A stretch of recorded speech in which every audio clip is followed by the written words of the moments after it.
Եվ կարողանեք գնացել։ Հայաստանի Հանրապետությունը գոյություն ունի նախագահ եւ վարչապետ, ճիշտ է։ Եվ նաեւ գոյություն ունի Հայաստանի Հանրապետության ամենայն հայոց կաթողիկոս։ Դու գերագնահատում եք կամ գերադասում եք ամենաբարձրը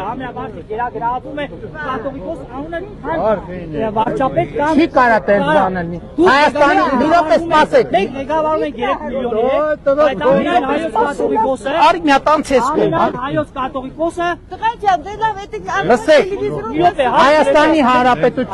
Հայաստանի Հանրապետությունում համադրություն կա այդպիսի օրենք, որ կարող ենք կարգել, չէ որ նա նախարար չի, որ կարողանանք հանենք եւ տնենք։ Հայաստանի Հանրապետությունում կաթողիկոս կնիով կնի, չի կարա Հայաստանի Հանրապետության դեմ գործի։ Չի կարող դեմ գործել, այո, չի կարող։ Ուրեմն Հայաստանի լսի մի րոպե, լսի ինչ եմ ասում։ Ասում եմ մատնել, Ուրեմն Հայաստանի Հանրապետությունում պետությունից բարձր ոչ մի բան չի կարա արել։ Ոչ մի բան։ Իսկ միջև գոյություն չեք ունեցել որպես պետություն մեկ գոյություն չեք ունեցել։ Ուրեմն եկեղեցի մի րոպե, ու կաթողիկոս չկա։ Կտրիչ Ներսիսյանը կաթողիկ։ Քեզ համար կաթողիկոս կա։ Հայ ազգի կարող է ձեզ համար չլինի։ Դուք հայ ազգը չեք ներկայացնում։ Լսեք։